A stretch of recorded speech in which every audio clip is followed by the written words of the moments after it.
दोस्तों, आज है बुद्ध पूर्णिमा और आज के दिन ही भगवान बुद्ध का जन्म हुआ था। आज के दिन ही भगवान बुद्ध ने ज्ञान प्राप्त की थी और आज ही भगवान बुद्ध का निर्वाण हुआ था।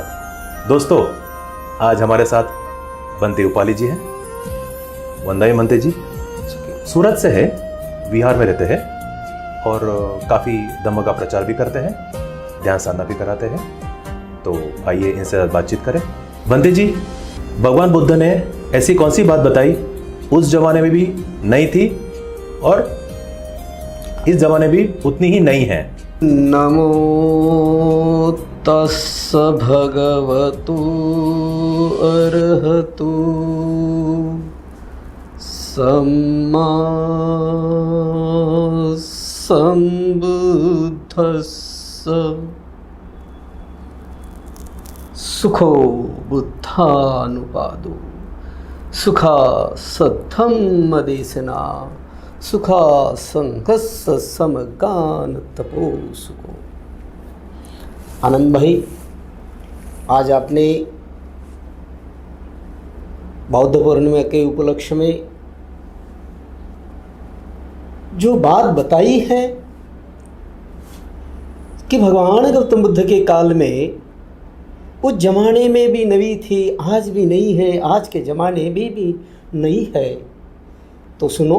भगवान गौतम बुद्ध ने ये बताया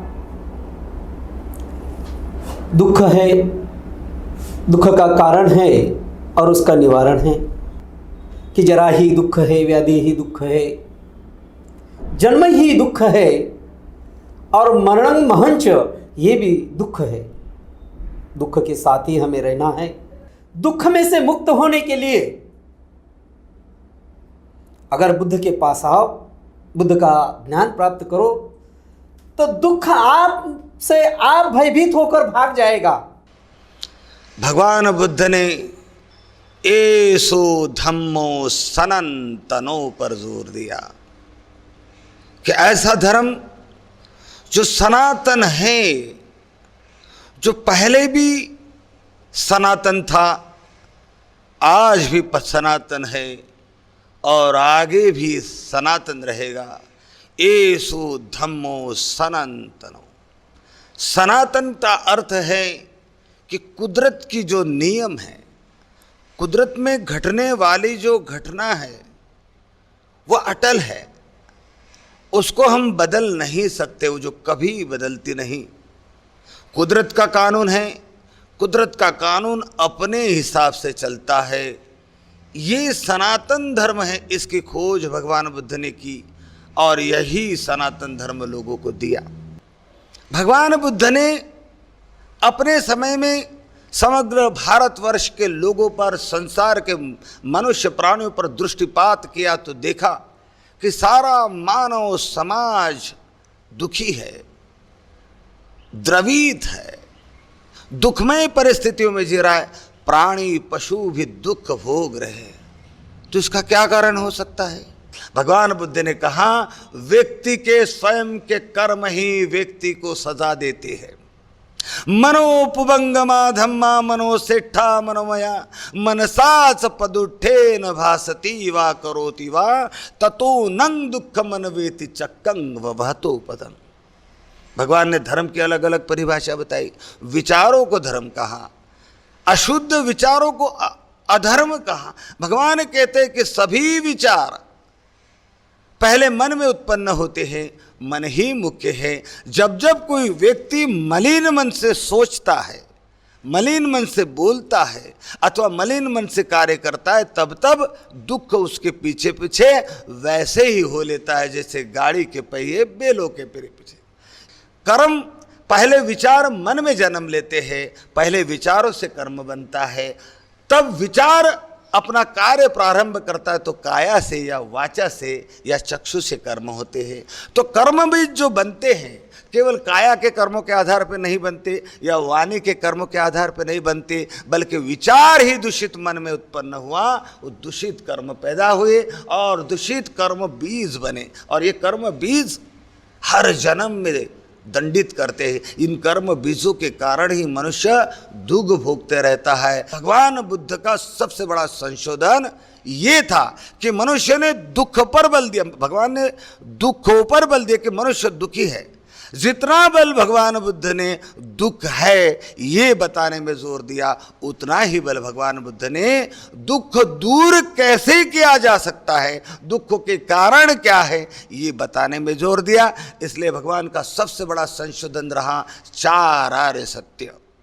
दुख है, दुख के कारण है, दुख का निवारण है और दुख दूर करने का मार्ग है। ये 4 आर्य सत्य भगवान बुद्ध ने इजाद किए और हर व्यक्ति को काया के वाणी के कर्म सुधारने के लिए परियत्ति, पटिपत्ति, पटिवेधन धर्म के 3 स्टेप दे दिए। परियत्ति यानी आप ज्ञान ग्रहण कीजिए, किताबों से ज्ञान ग्रहण कीजिए, धर्म गुरु से ज्ञान ग्रहण कीजिए, लेकिन जो ज्ञान ग्रहण किया आपने, परियत्ति आपने कर ली, वह सही है या गलत है उसको जांचना भी आपका कर्तव्य है। भगवान कहते हैं किसी धर्मगुरु ने कह दिया इसलिए स्वीकार मत करो। बहुत पुराने ज़माने से कोई बात चल रही है इसलिए उस बात पर श्रद्धा करके उसे स्वीकार मत करो। बहुत बड़े प्रसिद्ध व्यक्ति ने कह दिया इसलिए उसको स्वीकार मत करो, बल्कि अपने विवेक बुद्धि से उसे जांचो, बार बार अपने विचारों के भट्टी में उसे तोलो, बार बार यही रिजल्ट आता है तो उस बात को स्वीकार करो। दुख आपको विपीशना से, मार्ग से, आपकी विपीशना से देखकर ही दूर हो जाएगा, भाग जाएगा वो, और आप कहेंगे कि अरे ये क्या चीज है, ये तो नई चीज लगती है। तो यही तो नई बात है। भंते जी, भगवान बुद्ध की पुरानी विद्या है विपासना, उसके बारे में आप क्या कहना चाहेंगे? मन को शांत और स्थिर करने के लिए थोड़ी देर आनापान का अभ्यास करें। आनापान का अभ्यास करें। सारा ध्यान नासिका के द्वारों पर भीतर आने वाले सांस को भीतर आ रहा है ऐसे जाने, बाहर जाने वाले सांस को बाहर जा रहा है ऐसे जाने। खूब सजग, खूब सचेत, खूब सावधान सावधान, अपने इस सांस के प्रति सावधान, सांस के आवागमन के प्रति सावधान। बड़े ध्यान से सांस की पूरी लंबाई की जानकारी रखें। भीतर आने वाले सांस की पूरी लंबाई, बाहर जाने वाले सांस की पूरी लंबाई। देखिए आनंद भाई, भगवान गौतम बुद्ध की जो विद्या जो पुरानी है, विपीशना कहा जाता है, ये 2500 साल पहले बुद्ध ने इस विपीशना के बल पर आनापान सती यानी श्वास अंदर लेना, श्वास बाहर छोड़ना, कौन से नासिका से श्वास छोड़ते हैं, कौन से नासिका से आता है, आना जाना, ये आनापान सती का एक मायना है और इसी में ये आनापान सती कहा जाता है। भगवान बुद्ध की दूसरी सबसे बड़ी खोज ये है कि भगवान बुद्ध ने प्रत्युत्तर समुत्पाद सिद्धांत की उत्पत्ति दी। प्रत्युत्तर समुत्पाद सिद्धांत, प्रत्ययों के बिना यानी कार्य कारण का सिद्धांत। कोई भी घटना घटती है वो यूं ही नहीं घटती, उसके पीछे कोई कारण होता है और कारण के बाद कार्य होता है। इसे प्रत्युत्तर समुत्पाद सिद्धांत कहा। और प्रत्युत्तर समुत्पाद सिद्धांत भगवान बुद्ध की सबसे बड़ी खोज है। भगवान ने उसमें सिद्ध कर दिया कि व्यक्ति बार बार जन्म ग्रहण क्यों करता है, बार बार दुख क्यों भोगता है और बार बार मृत्यु को क्यों पाता है, इसका कारण क्या है, उसका रिजल्ट है प्रत्युत्तर समुत्पाद सिद्धांत। कि अविद्या के कारण उपादान जन्म ग्रहण करता है, तृष्णा जन्म करती है, भव जन्म करता है और बार बार व्यक्ति दुख जन्म लेता है। और जन्म लेना ही दुख है कि व्यक्ति अपने कर्म सुधार ले। तो भगवान ने केवल परियत्ति नहीं कहा, पटी पत्ती यानी साधना दी। 40 प्रकार की ध्यान साधना दी भगवान बुद्ध ने। उसमें सबसे अहम आनापान सती जो अभी हमने किया। उसके बाद विपश्यना साधना। विपश्यना विशेष रूप से अपने आप को देखना, अपने मन को देखना सीखना, अपने मन में उठने वाले विचारों को जांचते सीखना कि मन में इस समय कैसा विचार उठा है। तो भगवान बुद्ध ने विचारों को, तरंगों को पकड़ के, उन तरंगों को देखते, उन तरंगों को समझते हुए जड़ से विकारों को दूर करने की विपश्यना विधि दी। और यही भगवान बुद्ध की विपश्यना खोज जो है, यही खोज भगवान बुद्ध ने की। और भगवान बुद्ध ने इसी विपश्यना साधने का माध्यम से संबोधि की प्राप्त की। विपश्यना मतलब कि शरीर को संतुलित करना है।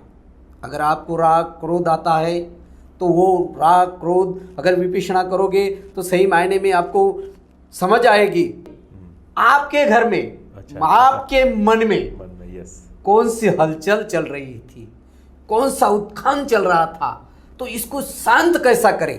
अगर आपको ही बहुत बड़े गुस्से में आ जाए और उस टाइम में सही मायने में अगर आपको ध्यान साधना किए होते हो तो ध्यान साधना की याद आएगी, तो आप जरूर उसमें डीप में जाओगे और एक खुने में जाकर बैठकर वो साधना का बल पर आपका गुस्सा भी आप शांत कर सकते हो। इसीलिए तो आचार्य गोयंका जी ने इस भारत देश में बुद्धकाई शिक्षा जो थी वो वापस अपने भारत देश में लेके आए। जी बंते जी, आपकी बिल्कुल सही बात है जी। सत्यनारायण गोयंका जी के माध्यम से ये विपासना सभी सेंटर में है और सभी ऑनलाइन रजिस्टर भी कर सकते हैं।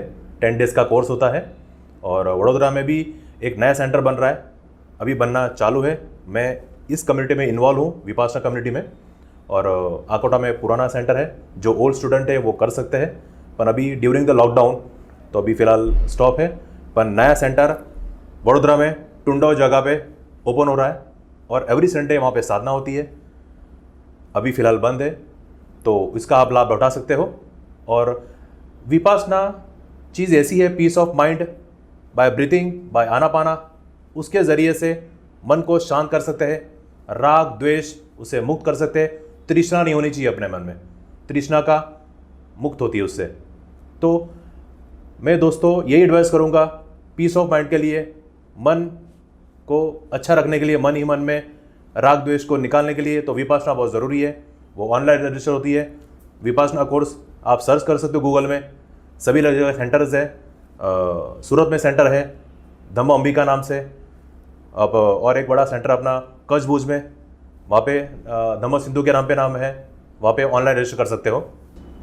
भगवान गौतम बुद्ध कहते हैं कि अतदीप भव, यानी अर्थात तेरा तू स्वयं प्रकाशित हो, अपना मार्ग स्वयं ढूंढ लो और अपने मार्ग से चलते चलते खुद स्वयं प्रकाशित बनो। जैसे कि हम कभी कभी मेणबत्ती अगरबत्ती जलाते हैं तो वो मेणबत्ती का प्रकार ऐसा होता है कि जैसी वो मेणबत्ती खुद को जलाती है, दूसरे को प्रकाशित करती है, अपनी जगह को प्रकाशित करती है, वो खुद भी प्रकाशित होती है। इस तरह से अपने मन को भी प्रकाशित करो और अपना स्वयं दीप ढूंढ लो। और यही भगवान गौतम बुद्ध ने कहा है कि इसका अर्थ होता है अतदीप भव, अतदीप भव, अतदीप भव। बंते जी सूरत से आए थे और काफ़ी अच्छा समझाया है बुद्धिज़्म के बारे में। और जो लास्ट में बताया है अतदीपो भव, इसका काफ़ी अच्छा एग्जाम्पल दिया कैंडल की तरह से। तो इसी तरह से लोगों ने इम्प्लीमेंट करना चाहिए जो आज संदेश दिया बंते जी ने। उसके लिए बहुत बहुत धन्यवाद बंते जी।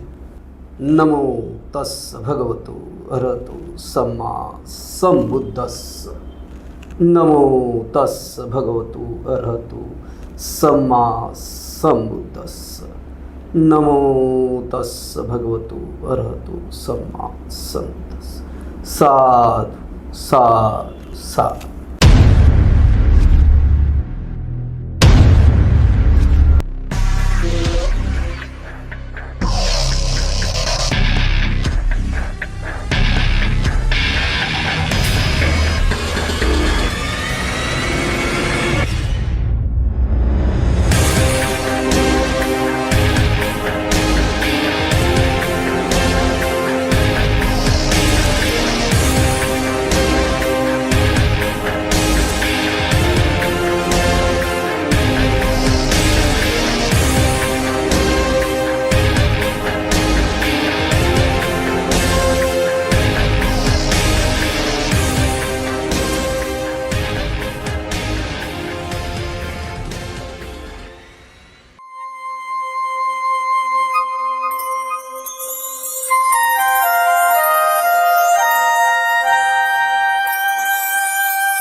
धम्म बंधुओं, इस वक्त आप लुम्बिनी बौद्ध विहार वडोदरा में बैठे हुए हैं और यहाँ साधना धम्मवाणी के संगायन का आनंद ले रहे हैं। इस लुम्बिनी बौद्ध विहार के निर्माण का विचार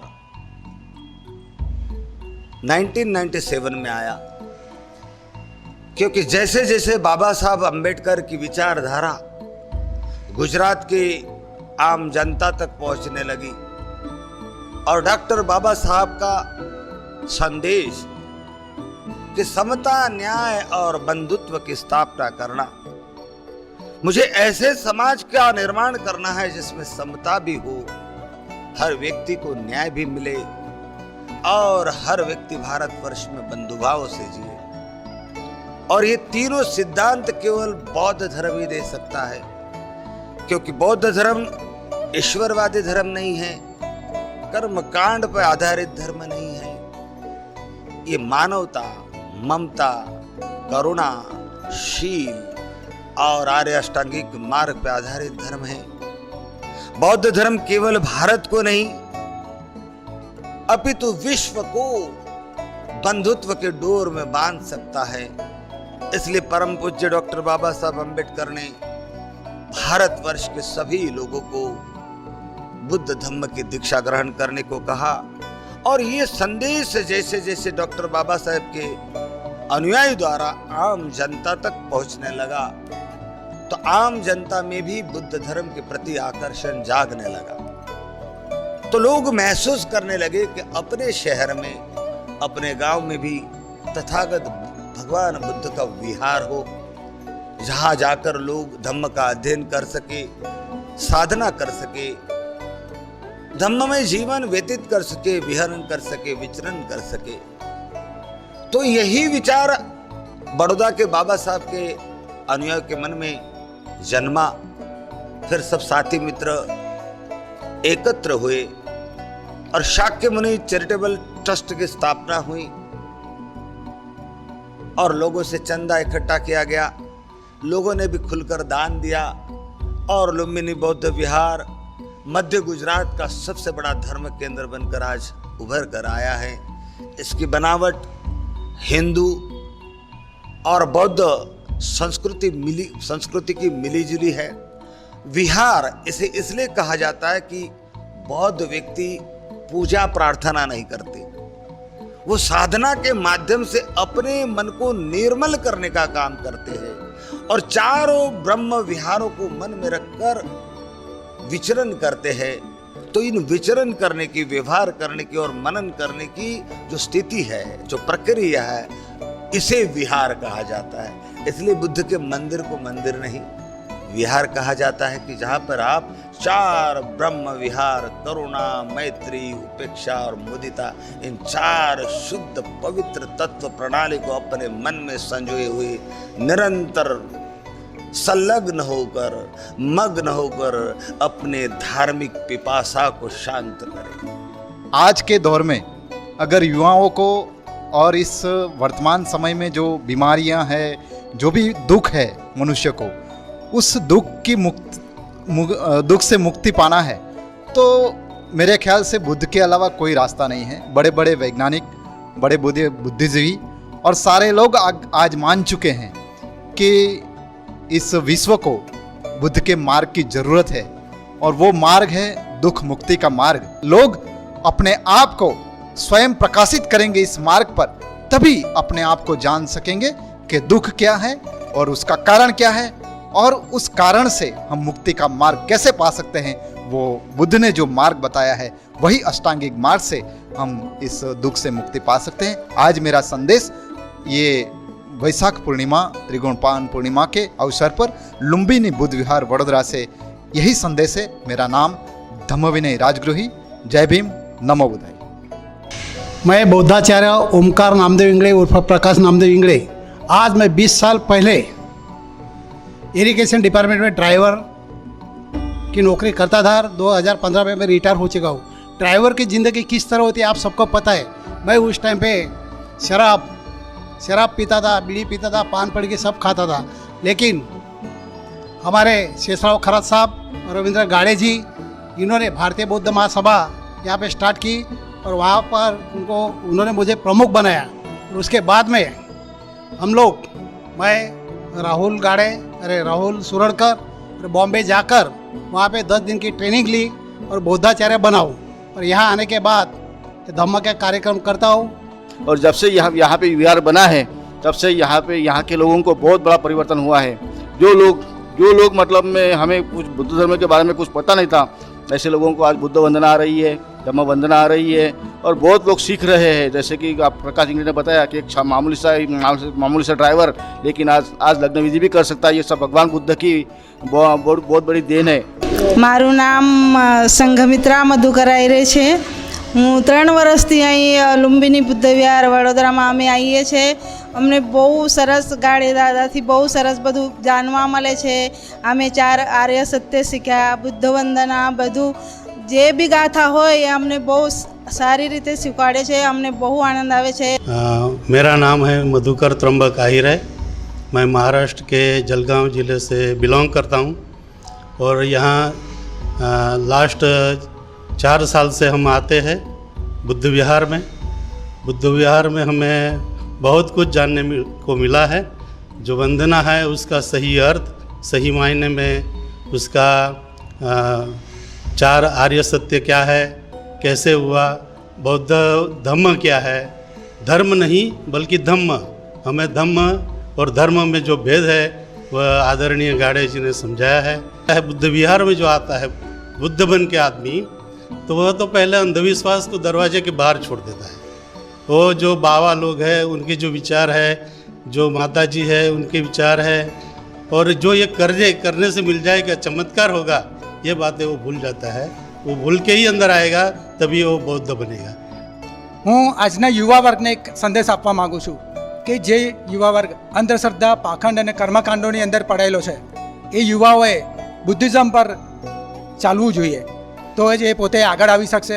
નહીં તો કોઈ કર્મકાંડ કોઈ કામ લાગે નહીં। मेरा नाम प्रहलाद इंगड़ा है। લુંબિની બુદ્ધ વિહાર વૈશાખી પૂર્ણિમા નિમિત્તે બધા અહીં આવેલા હાજર થયેલા છે। તે બધાએ જે સમાચાર આપ્યો એ બધા કે એનો એક જ ઉપાય છે કે આપણે બધે મનને શાંતિ જોઈતી હોય અને ખાસ કરીને વિપસના કરે। વિપસનામાં બધું તમને બધું સમજાવી દે છે, એ બધું આવી જાય। વિપસના કરો એટલે બધે મનની શાંતિ ને બધું પોતાનો અનુભવ થઈ જાય। मेरा नाम नीरज जयप्रकाश आनंद है और मैं बड़ौदा बुद्ध विहार से बोल रही हूँ। और हर संडे के दिन बुद्ध विहार में आते हैं। बच्चे लोग भी बहुत उत्साहित होते हैं हर संडे के दिन। हमारे बौद्धाचार्य रविंद्र गाड़े जी वो हमें आनापान सती सिखाते हैं और बहुत अच्छा अनुभव होता है, मन को भी बहुत शांति मिलती है। मेरा वैशाख पूर्णिमा के अवसर पर सभी देशवासियों के भगवान बुद्ध के बुद्ध पूर्णिमा की बहुत बहुत शुभकामनाएं देता हूँ। मेरा नाम जयप्रकाश आनंद है। मैं बाबा साहब का सच्चा फॉलोअर हूँ, दिल से फॉलोअर हूँ। बाबा साहब ने जो कहा वो कितने लोग मानते हैं। बाबा साहब ने केवल यही नहीं बोला आरक्षण ले लो, नौकरी पा जाओ। बाबा साहब ने तो बहुत कुछ कहा कि बुद्धिज्म लेके आना है। क्यों कि भगवान बुद्ध का जो धर्म है, बाबा साहब ने बौद्ध धर्म अपनाने से पहले सभी धर्मों की रिसर्च की और उन्होंने सबसे बेस्ट धर्म इसी को माना और सबको पाया कि इस धर्म से अच्छा कोई धर्म नहीं है। बुद्धिज्म को सीखने के लिए आपको बहुत कुछ विपसना है और जो है बौद्ध धर्म सीखने के लिए आपको बुद्ध विहार में आना ही पड़ेगा। बिना उसके आप नहीं सीख सकते, क्योंकि ये वन ऑफ द टिपिकल है, मतलब बहुत ही इतना आसान नहीं है बुद्धिज्म को सीखना। उसकी पाली भाषा को जो हर आदमी कोई उसका जो उच्चारण करना इतना आसान नहीं, एक एक वर्ड का टफ मीनिंग है। और आप किताब पढ़ के बोलो कि हम भाई पढ़ लेते हैं, बुद्धिज्म पढ़ लेते हैं, ऐसा नहीं है। That is not possible. कि मन जो है ना, मन को जिसने कंट्रोल कर लिया वो सब कुछ जान जाएगा कि दुनिया में राज क्या है, क्यों हम गुस्सा हो जाते हैं, क्यों हम जो परेशान होते हैं, क्यों हम पैसे के लिए भागते हैं, मन की शांति के लिए क्यों नहीं भागते। तो भगवान की बुद्ध धर्म की जो वाणियाँ हैं, उनका संदेश है, उसको बिल्कुल सीखना पड़ेगा। इससे उसका कोई लेना देना नहीं कि बाबा साहब ने चलाया। ये धर्म सबके लिए है, हर संसार के लिए है।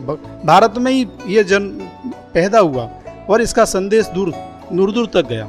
और यहाँ पर जो है मनुवाद या तुम्हारा जो कुछ भी अंधविश्वास फैल गया यहाँ पर। और दूसरे देशों में कैसे बुद्धिज्म को इतना डेवलप हो गया, और वो देश जो है बहुत ज़्यादा डेवलप कर रहे हैं इसके आधार पर जो है। क्योंकि उन्हें मालूम है कि कोई यहाँ ऐसा कोई ईश्वर नहीं कहा कि बचा लेगा। लेटेस्ट जो आपका जो मैं एग्जांपल देता हूँ कोरोना का, लोग बोलते थे भगवान बचा ले, भगवान नहीं, साइंस ही बचाएगी। कितने साइंटिस्ट लगे हुए हैं उस पर, जो वायरस को जो है इन्वेस्टिगेट करने के लिए कैसे फैल रहा है, मैन टू मैन है या तुम्हारा रेडिएशन से। कुछ लोग रेडिएशन में वायरस कैसे फैल सकता है, रेडिएशन से तो वायरस मरेगा, उल्टा रेडिएशन पर ट्रैवल नहीं कर सकता, मैन टू मैन ही वो ट्रैवल कर रहा है। तो हम तो बुद्धिज्म में विश्वास करते हैं, इसलिए दूसरी अफवाहें इन पर विश्वास बिल्कुल नहीं कर रहे हैं। ये मैन टू मैन एक बीमारी है और इसके लिए हम पूरे बचाव करने पड़ेंगे। तो घूम के फिर मैं यही आऊँगा कि भगवान बुद्ध का जो धर्म था वो सबसे अच्छा धर्म है, और उन्होंने जो बताया था कि दुनिया में दुख है, फिर इसके कारण है, फिर इसका निवारण है, उसका एक रास्ता है। तो वो रास्ता एक उन्होंने समाधि का रास्ता बताया कि हम जो है सम्यक समाधि मतलब जो है ध्यान साधना से जो है कर सकते हैं उसको दूर जो है, और हम सीख सकते हैं, बहुत कुछ पा सकते हैं दुनिया में। भगवान बुद्ध का बहुत सारे संदेश हैं। तो वो उन्होंने जो एप्पल कंपनी के जो मालिक थे, उन्होंने बुद्धिज्म को जाना, संघर्ष किया, कंपनी को रीस्टैब्लिश किया, और आज जो देखिए दुनिया में सबसे मानी हुई कंपनी एप्पल की ही है, सबसे महंगा मोबाइल उनका ही है। तो बुद्धिज्म से बहुत कुछ चेंज हो सकता है, इसलिए हमको अंधविश्वास से अलग हट के बुद्धिज्म में आना पड़ेगा। भले ही आप किसी भी धर्म में रहिए, डजेंट मैटर, लेकिन आप बुद्धिज्म की जो कला है, बुद्धिज्म का जो मार्ग है, आप उसको अपनाएंगे तो आप किसी भी धर्म में रहो, उससे कोई मतलब नहीं, लेकिन आप दुनिया के बेस्ट इंसान बनेंगे। ये बुद्धिज्म का और भगवान बुद्ध का ये संदेश था, आज भी सत्य है, पहले भी सत्य था।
梦着家中结我。